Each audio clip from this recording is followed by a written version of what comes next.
Please welcome to stage Ryan Eldridge.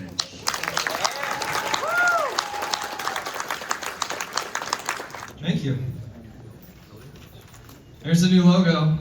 Unlike the new logo for Six Flags Great Adventure, which is not the logo. Colin. Bring up a chair because I have an hour to kill. I don't hear the Hall & Oates music. I have an That's a update. bummer. Pursuant to Six a Flags former Entertainment conversation Corporation, about making the dreams come extended true. Fantasia So, Land blessed to be how with you all expensive today, it and I is. wanted to start by It's just not thanking expensive Mike and anymore. Janine for putting up with my chaos. That's just kind of my life the last few bitched about months, it. and in general, I like to live in Read the chaos numbers. so much better. And so you guys don't ask questions about King Ka, we're gonna like lull you to sleep. We're gonna make it take really long. Oh man, we should just listen all the way to the chorus, right? No. But thank you for Nathan today too for putting up with me. So, appreciate that. You can click through the next one because it's not firing for me. There I am. Happy and on Thunderhawk, which I did get a chance to operate for its 100th season, so that was really special. A first for me. Never had operated a roller coaster, and I got 2 days to do it. And she is fantastic. So Janine and Tom, shout out to Philly Toboggan. We had a great year. If you're kind of wondering, Mike had said that I have infinitely more responsibility, and as they say, with great power comes great anxiety, great responsibility. And as you can see, they say no man is an island, but here we are. So I am representing Dorney Park in Wildwater Kingdom, which many of you know, and I've been blessed to see so many of you over the years. And I said this last year, but I really feel this way. This feels like family, like you come back and you see so many friendly faces, and when we're in the park, I get to see so many of you, and you guys just make it that much easier. That being said, please help me. I'm also taking over at Six Flags Great Adventure in New Jersey. So, like you, when I first heard that this was a thing and this was going to be happening, I had a couple weeks to kind of process everything, and I didn't know where I was going to end up or what was going to happen. But when they said that these two parks were going to be lumped together, I had a lot of thoughts go through my mind, which one does when you're from Pennsylvania and the park is in New Jersey. And so there's the logos. I meant to do that, but this is kind of like what I envisioned when I first thought, like Great Adventure and Dorney Park in my brain are like stepbrothers, you know? He's like, just always kind of seeing them as like my competitor. So in my brain it all kind of like, I don't know if anybody's ever seen Step Brothers. Yeah. I kind of felt like Will Ferrell.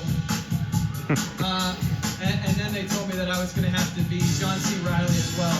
It was really weird. Yep. So that's how I, yep, and that's awkward hug. Between Six Flags and Cedar Fair, for sure. And here I am in the middle. So as I mentioned, you know, very different states, very unique in their own way, and certainly there's kind of like a bit of a rivalry, right? So I was trying to explore like what is the rivalry? I'm like, yeah, I know there's a rivalry, and I know like we're predispositioned not to like New Jersey, but I can't think of why. And so I started just, you know, do like a quick Google search, and yeah, Pennsylvanians, if they're taking TikTok, take New Jersey too. There's that, and then you know, New Jersey actually like officially takes shots at Pennsylvania from their Twitter account. So it said, if Disneyland's the happiest place on earth, what's the saddest? And they put a picture of Pennsylvania. So like, you know, it was personal, but I couldn't figure out why. And then I started to go through some things and figure out what it's all about. So, yeah. So then in my brain, I'm like, oh no, this is like this. It's beyond the breed. It's to fight with Step Brothers.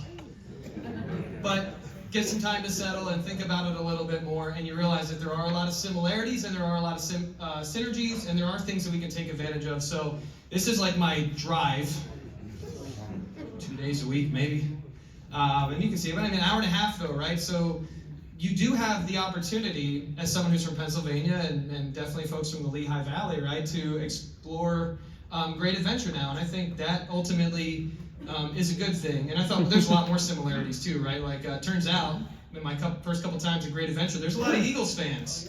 So after the Birds' big win against the Packers, I was at work and I was wearing an Eagle because I can't help myself.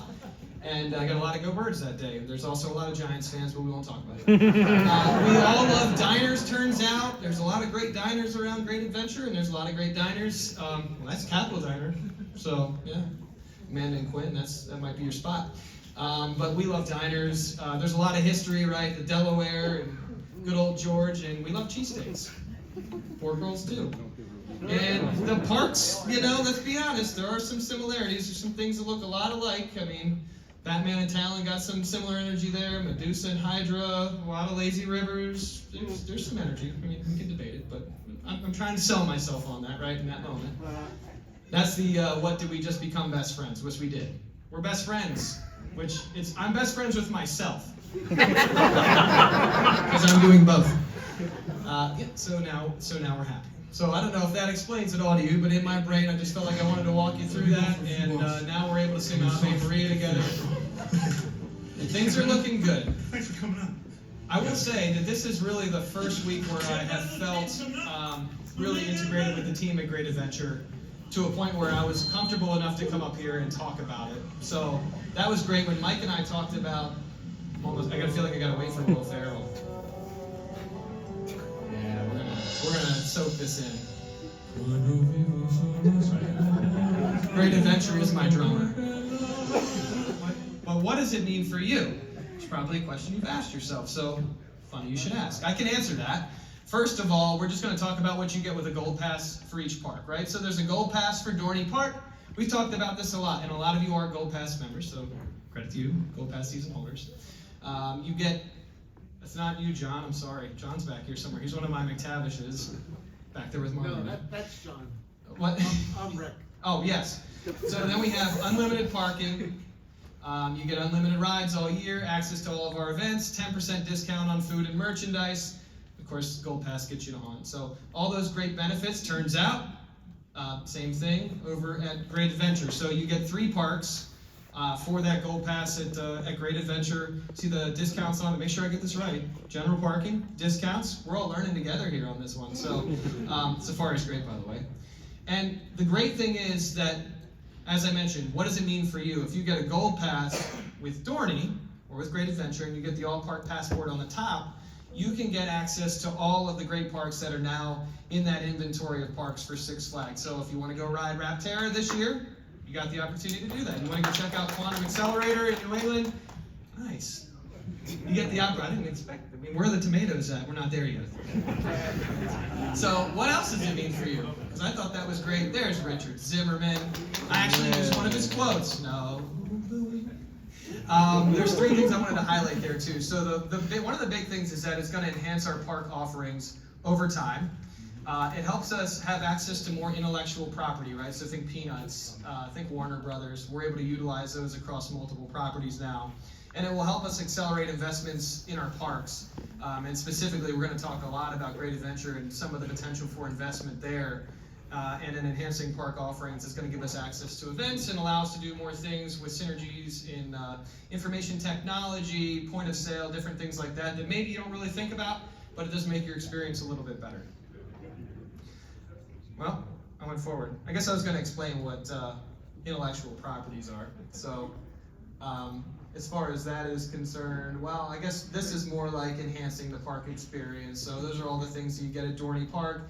And you'll see some of these things coming to life at Great Adventure too, whether it's like an upgraded dining experience, better access to fast lanes, some of those premium experiences that you've seen at Great Adventure or Dorney Park, like the cabanas, different things of that nature, live entertainment. You're going to see that across all of the parks and all the properties, intellectual property. So as I mentioned, I already kind of jumped the gun on that a little bit, but Looney Tunes, Peanuts, Wonder Woman, right? So the DC universe.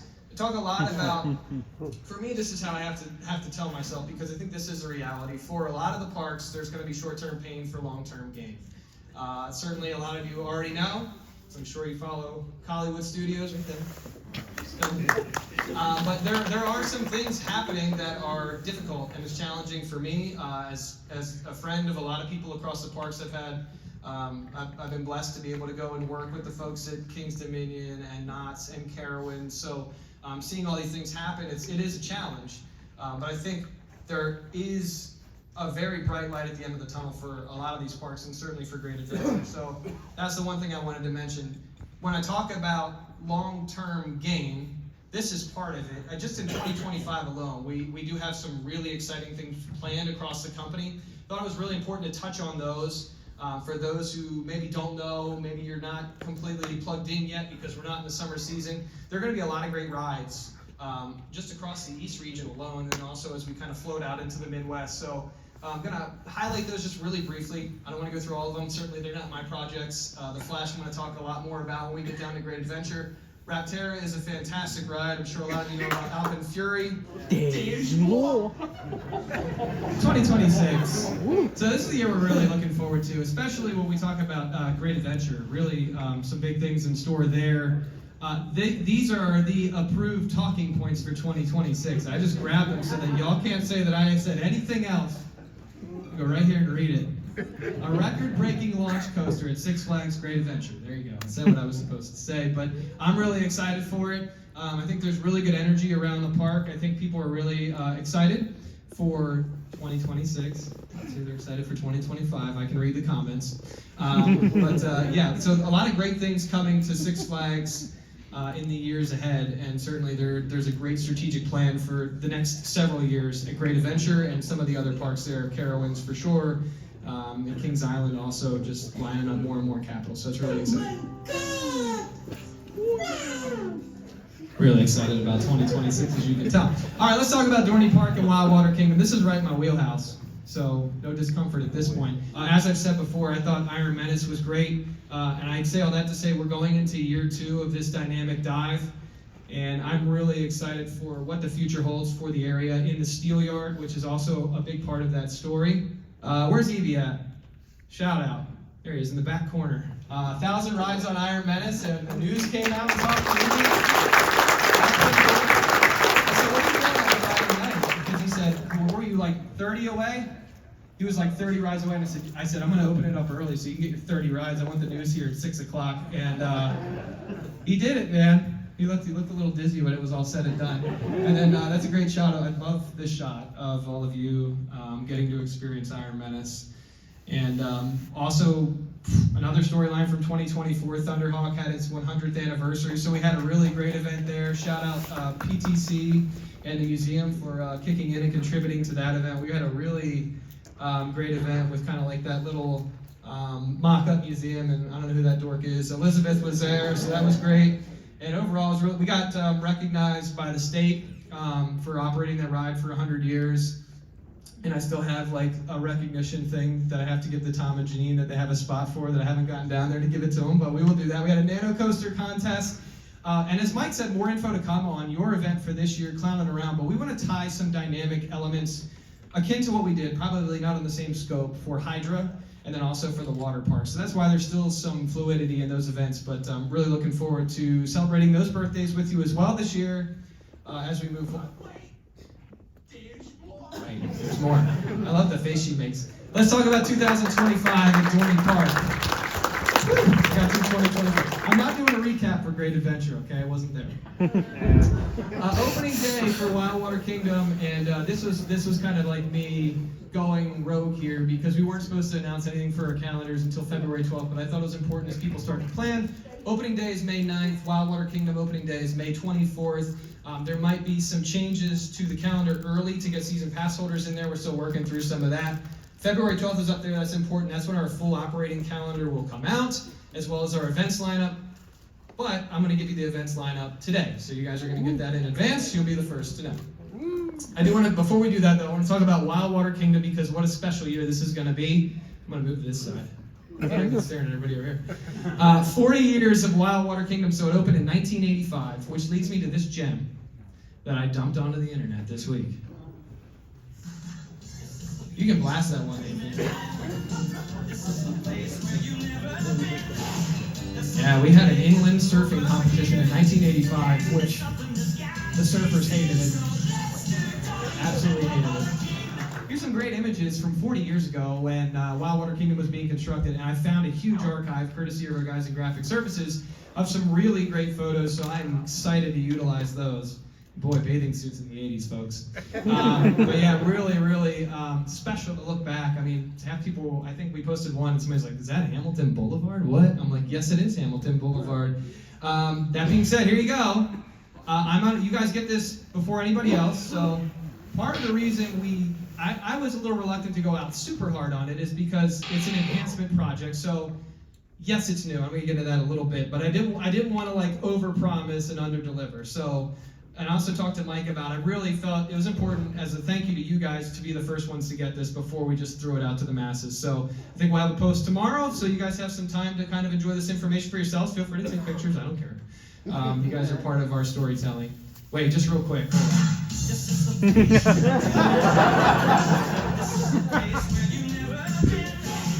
All right, I killed like 10 seconds there. So earlier in the year, we shared on social media that we were taking down Lightning Falls. That process has already been completed. Lightning Falls is all the way down. The stair structure is still there in some capacity. We're going to utilize some of that existing structure as we look to do what's coming next. Cascade, you'll notice, is also still there. Cascade is going to stay in some capacity. It's essentially going to get rejuvenated for this season. It's going to get repainted, new fiberglass, a lot of different changes, but the slide itself, the experience is going to stay. So like I said, I didn't want to overpromise and under-deliver. But this is a look at some of the conceptual art. This is the best thing that I could get my hands on from our maintenance team of Lightning Falls. So the layout is a little bit different, not super, super different, but a little bit different. It's probably going to be a faster experience based on the, obviously it's new. So what am I thinking of? The lifespan, yes. And I have new paint. The slide itself too, if you look at the one on your right, is going to have some parts where it's transparent. So you're actually going to be able to see the ground and around you. I guess if you're not going too fast, you don't throw yourself down there fast enough. So that is kind of the basis of that. I think when we were envisioning it, we may have envisioned something a little grander, but we're still really excited about what we're going to get there. And it kind of pairs really well with some of the... Wait! I double hit. That's all right. You get it. There's more. We're also going to be renovating Trade Winds, which was a retail shop, into a new bar experience, frozen cocktail bar called 21 and Colder. It's not really an intellectual property, but this kind of idea exists across other Cedar Fair properties. So it's kind of like we're taking that into our park. We're going to expand that a little bit, show you what the inside's going to look like. So it's kind of sleek, new hardwood. This is all conceptual art. So they're starting that work now. So we're looking forward to that. Schooners is going to be bye-bye. I'm going to explain that a little bit more. So it's in that same space, and I have a kind of an overall map. Schooners is going to become Trade Winds, so there'll be kind of a better shopping experience. And if you're like a retail aficionado, I think you can appreciate it'll be a lot more, there'll be better storage for our team, which I'm told is a big deal. I know that you guys really care about that. But also they'll have a lot of updated equipment, which will help make the sale a lot easier from the standpoint of our team, which is important to us too, is getting you in, getting you out, getting you what you need. Trade Winds is, if we only took the time that all the shops were open, it crushes everything else because the amount of people who need suntan lotion forget a towel. So it's a really important retail location in our park, and we're excited that we're going to be able to completely renovate that. That's what the inside's going to look like. So kind of got that Wildwater Kingdom look, a lot of kind of water and sand tones. And then just looking overall, those are kind of the three areas. I will mention too, there's a lot of painting happening. Jumping Jack Splash was already done. Patriots Plunge has also gotten a fresh coat of paint, and they're going to do a couple more painting projects up there. So talk about paint. Certainly trying to bring the water park to life for its 40th has been a really important piece of this, and we're all really looking forward to some of those changes in the water park. So that's that project. You guys have to enjoy my hype videos. This is how I get myself excited to go to work. But now this is our entertainment for the year, and I'm going to get ready to go into our events lineup. So we really got the bass up in here. You guys awake?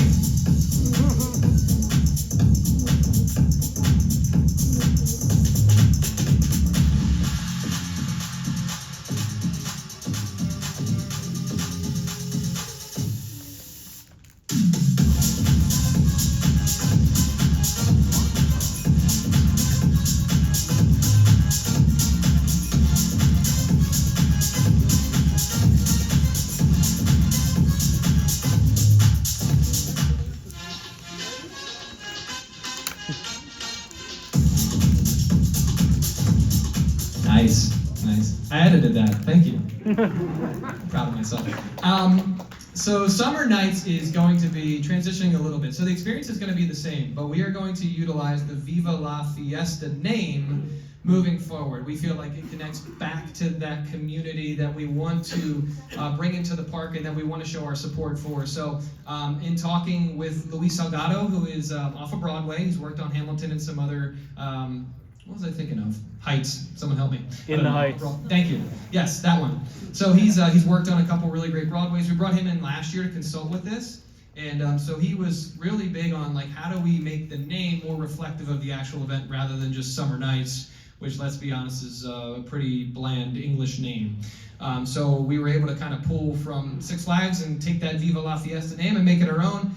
Kind of unlike Viva La Fiesta, though, which maybe you've experienced in Texas, ours is going to lean more into Caribbean and South American cultures because we feel as though, especially around Dorney Park, a lot of our employees and our team are of Dominican descent, Puerto Rican descent, and so we want to, Guatemalan, so we want to be able to like highlight them and make them feel seen, and that's really the goal of this event. Not to mention a lot of people who come in on the weekends are of that descent, and so we had really great success with this event. As a matter of fact, the company is using it for a model to roll out Viva La Fiesta at other parks, which if you've seen the events lineup, you'll probably see it pop up, not a great adventure, but across a couple of the other parks. So I just wanted to show some highlights. Really proud of our team too, first year execution, and I thought they did a great job. It just felt authentic too, like I wanted to learn Spanish being at this event because it's just so authentic, and I mean that honestly. To be around them and the energy that they have for this event was incredible. So we're really excited to bring back Viva La Fiesta for another year. One thing that we're going to add is a lot more original decor. So we wanted it to feel kind of like Havana, and we felt like we didn't quite get the mark. We kind of were late in developing a lot of that decor and lighting specifically. So we're going to try to kind of like get that right, and especially on that second stage, which is kind of a stage in front of Whitewater Landing. And who was at Summer Nights? Did anybody get to experience Summer Nights? I know you guys got to experience Summer Nights. Yeah, it's a good event. So that's coming back this year. Halloween Haunt will be back as well. It's my favorite. It's my baby. And with that, I wanted to mention for you folks that kind of have the involvement because of Hallow Thriller, Necropolis is going to get a significant overhaul this year, and that's why, talking with Mike, we felt it was really important that that was your behind the scenes, and then that was your first of the night. So the entire layout is going to be retracked so that we can account for the long lines that it has. But you're basically going to go from what used to be the exit. I should have put a picture, but I didn't think about it until right now. But where the exit was will now be the entrance. The entrance will be the exit, and we're going to add in a lot of new elements. Think more fog, more lighting, more tombstones, because that's where our zombies live. And then Blood on the Bayou is also getting some renovations. The facade will be rebuilt, and we're going to transform some of the rooms in there as well. So we're really excited for those two. You guys are way ahead of the game on that. Returning events this year, as I mentioned, I am working on Winter Chill Out. Biggest challenge has actually been Ryan's availability. So sorry, Dorney Park team, but we are trying to nail it down for either the end of March or early April, which I understand is kind of spring, but we're just going to go with it because I don't want to submit another logo. Food Truck Food Drive will be in early April, so we partner with WFMZ on that, and I see a lot of you out there every year, so we really appreciate you bringing your canned and non-perishable items. It's really exciting. And like I said, we're working with the Eagles on Ride for a Cause, but somebody made the Super Bowl, and so things that we talked about around this time last year were in a little bit of a pause. Great thing is, though, we're not on a timeline with Iron Menace, so might see this happen in May, maybe April again. Stay tuned. Stay tuned. It's the first time I used it. Stay tuned.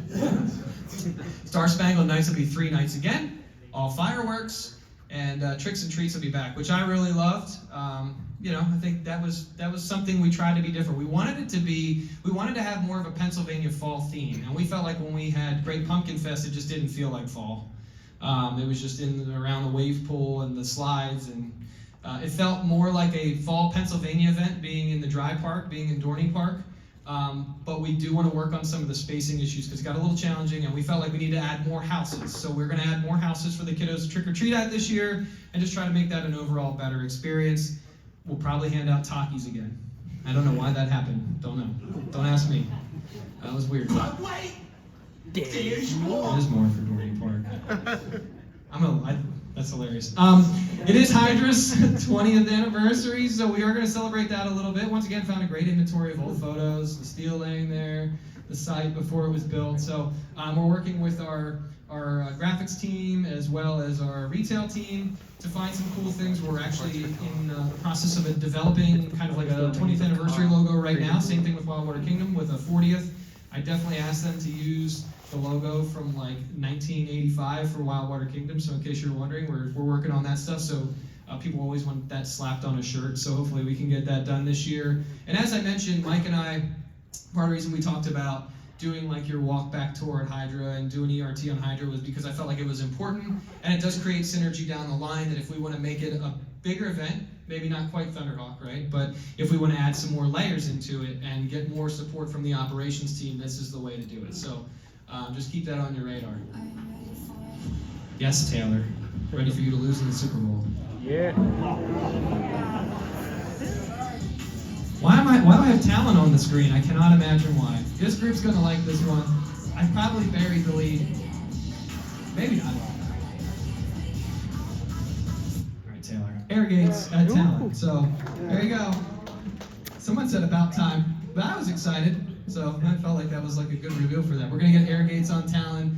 We did that on Steel Force recently, and so that's a big deal for our operators because you wouldn't believe how many times those things get shoved so hard and it breaks and causes an issue. And so I'm excited for the air gates. It'll be wonky the first 2 weeks, and then I think it'll be great for the ride. So Talon. Finally! I feel like that's you guys, because you know it's coming when I wrap up my Dorney Park segment. Let's play some sweet jams. This one's like I get 5 minutes out of this, I think.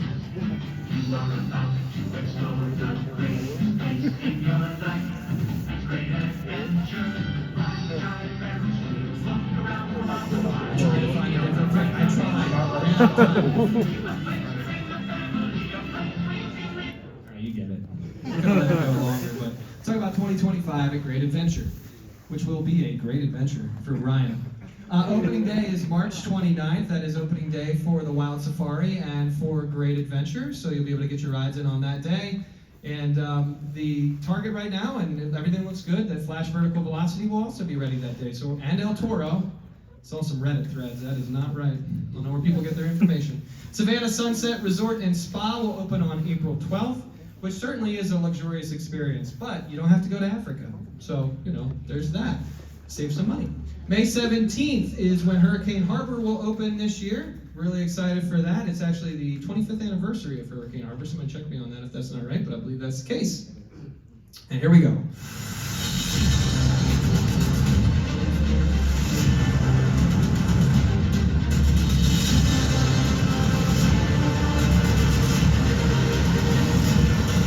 So we're really excited for Flash Vertical Velocity this year, and this was the topic. So that's happened prior to me stepping foot on property, but I still thought that was a really cool moment when I was going through kind of their database of what they had gathered and what they hadn't gathered.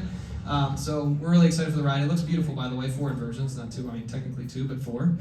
Minimum height is 48 inches, so that's a lot like Iron Menace, which is great. Top speed's about 60 miles an hour. It is the first super boomerang in North America, so we're really excited about that. Max height is 172 feet. Got about 24 riders on your train capacity, so we're really excited about it. It's a beautiful ride. It looks great. They've been testing. I'm actually just like really anxious to get folks on the ride and film it and start getting out those assets and changing from animation to reality, which is something I really enjoy. And we're hoping to be able to do that as we get into March, which, believe it or not, is just 1 month away. There is one more Great Adventure. Don't know if you'll be as excited about it, but I am. They are working right now on replacing portions of the El Toro track. So this year, this is part of a standard maintenance that we do. So we will replace 19 to 21 pieces of track every year, and that's nothing new. But the one thing that I thought was cool is that we, starting next year, will be working with Intamin to replace over 80 pieces in 3 phases. So it's about 240 pieces or so, and so we're really excited for that. Don't know if it'll hit the total number, but that should definitely enhance the ride experience. And for those that have been wondering, El Toro's here to stay. It's a big part of the park, and it's a big part of our story. Our maintenance team takes great pride in it. And they're working really hard in the shop right now. Actually, just like they sandwich boards together. I don't know. It's an incredible process. I wish I understood maintenance a little bit better. They're showing me, and I'm like, okay, how do I tell a story? But it's really exciting for El Toro. As far as some upgrades in the park, Yum Yum and Granny's Country Kitchen are getting an overhaul. They will be cruise style, which if folks know Iron Mill Grill and Bar at Dorney Park, literally taking a page right out of that book. So some people call it cafeteria style, we call it crew serve. It's just going to make it so you can have food that's elevated, you can get it quicker and get on your way. And so that's the goal with Yum Yum and Granny's Country Kitchen. So we're working through that right now. These pictures were taken about 2 weeks ago by yours truly. And the folks inside were great. Construction workers were awesome. And so I'm really excited about the progress they've made so far. Sweet spot from Dorney Park. Kind of, if you think of it as an intellectual property, which I do because I thought it was great, we're going to take that over into Great Adventure as well.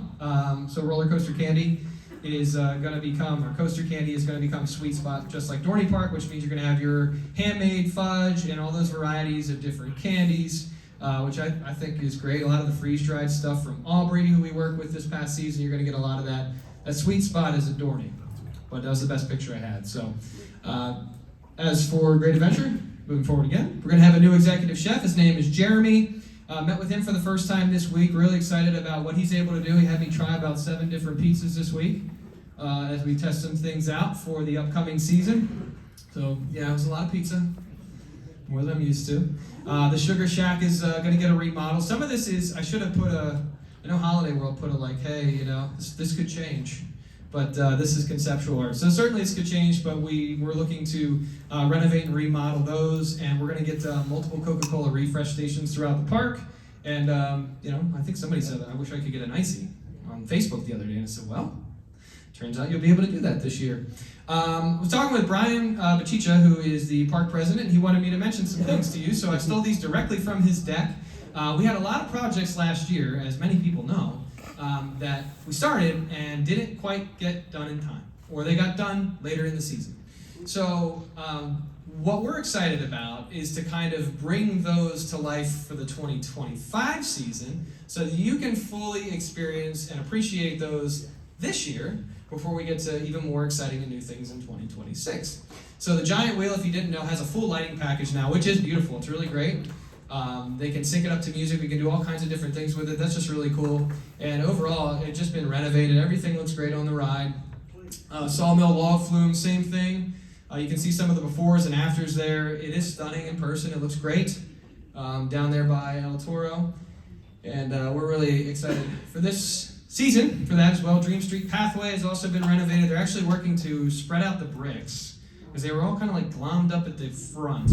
And so they're working to move them. Actually, if you feel like your brick's not there and you go to look for it, just reach out and we'll make sure that gets done. Turns out there was one brick that, I don't know, didn't get put back, but we're working on that. So, you know, we're really excited that this is upgraded. It looks a lot better.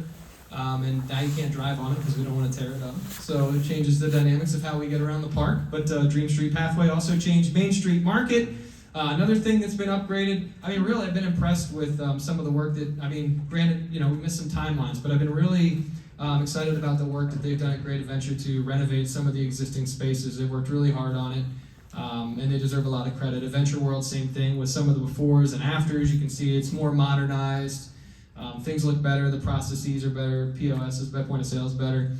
General improvements to the front entrance of the park. Brian is like really big on this, and he was really excited. And it actually makes it a lot easier to get into the park, and the experience is a lot better.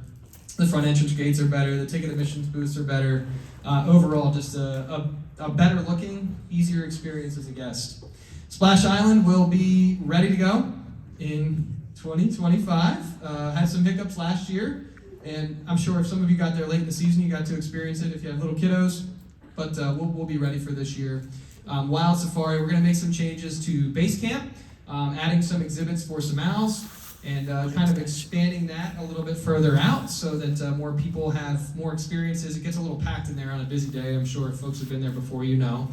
So we want to give people some more space to retreat and kind of relax as they're waiting to begin their off-road adventure. And then Savannah Sunset is great. Found this sweet music in our portfolio. Oh, it's pretty awesome. So throughout the year too, once again, another one of those projects that was started and just did not get done in time, and so struggling through it throughout the year. Finally, by the end of the year, everything was done, and it looked great. There is a phase 2 in the works to expand it and to add more offerings, especially for like larger families or larger groups, because right now it's pretty insulated. You can't get a very large group, and some people like to vacation together, whether it's 2 families or you're bringing your grandparents or cousins. So we want to expand that experience for folks and make that a little bit better. But I mean, you get close encounters with the animals. The team there is fantastic. Liz and her. Thank you, Vicky. Full serve. This is what they do at Savannah Sunset. They just pull the water from the bison and have me drink it. Joke's on me, I guess. This is our events lineup, which we did announce already for Great Adventure, so this is nothing new, unlike Dorney. But we have Kids Boo Fest this year, Star Spangled Night, Spring Break Days, Summerbration, Fright Fest, presented by Snickers, Oktoberfest, and I gotta get used to this IP stuff, and Holiday in the Park. So we're excited for all those. There's a couple other great events too that are one-day events and different things of that nature we're working on. I will tell you, I've also had really good, fruitful discussions with the team about bringing an ACE event to Great Adventure, working specifically with Matt and Lauren out of New Jersey to get something back. I don't know if it'll be on the scale of Riding of the Bull, I believe it was called, but we're working through that. I want to get ACE back into that park and get some community energy in there again. So yeah. So I think that's a big thing. And also just working with them on their charitable giving and making sure we're more connected with the community. So whether for them in the future, probably not going to be this year, we're just kind of up against it, but if it's a ride for a cause or winter chill out, we want to try to do that there at Great Adventure as well. And I've mentioned this, but any chance there is to get you folks as extras on a roller coaster and work with Mike and Janine, we're going to do that kind of stuff there too, because it's not the furthest drive. Probably work with Matt and Lauren and see what the synergies are. But we're really excited about, like I said, only an hour and a half drive away if you're from Dorney, and it might be a little longer depending on where you are, but there's certainly potential there. Can't talk a whole lot about this yet. I have to stick to the talking points. But 2026, I have told people this, but I didn't think I was going to say it, but I will say this, that I would not have taken this job if I wasn't excited about the long-term future of Great Adventure. Believe me, stepping into this and stepping into kind of the end of 2024, we'll just call it that, definitely put me in a state. But kind of coming into it in early January, like I have, has kind of really been my first few weeks. I think 2025 for a lot of us is a year of transformation, and like any good bird, sometimes we've got to shed our feathers or molt or whatever it is, and it'll help us fly. So we're looking forward to it. I think 2026 is a really exciting year, 2027 as well. So this is what we're planning at Great Adventure, and we're hoping to announce it sometime in July or August. So we'll have more information. We're kind of working through some stuff right now. It's going to be a world record-breaking launch roller. I'm going to read this verbatim, so I don't say anything I'm not supposed to. Launch roller coaster that will push the limits of design and thrill, making Six Flags Great Adventure the ultimate destination for coaster fans. So yeah, I have this King Dakar road wheel with me too, and I know that's a sensitive topic, and certainly I think folks who know me know that is not how I would have done most of that, and it's not exactly how I wanted it to go down, but we have great plans for that space. And so for me, that's what keeps me energized. And I know that with the safety and maintenance teams that we have at Cedar Fair and at Dorney Park that have already been helping out at Great Adventure, we've got like some really good synergy here. And I think we have a bright future at Great Adventure. So I say all that to say, thank you so much for your support of me, personally, as I kind of go through this transition. Because this is a lot for me. It's a lot of stress. It has been really challenging, I'm not going to lie. A lot of sleepless nights trying to get into this, and then driving to New Jersey and learning the team while still trying to hold things at Dorney. I'm involved do a lot with our charitable giving, our community outreach, as well as our public relations and social media and all that stuff. And I don't know if folks know Marshall Stapp, but Marshall's going to come alongside me and kind of take over the social media channels for me, which will be a relief. He should start at some point this week. So Marshall and I know we want to thank you guys for your support. It means a lot to me. And I know Jessica at Dorney, it means a lot to her as well. She loves seeing you guys. And I know Brian is also on board with me at Great Adventure with making sure that we help you guys connect with the park. So thank you for that.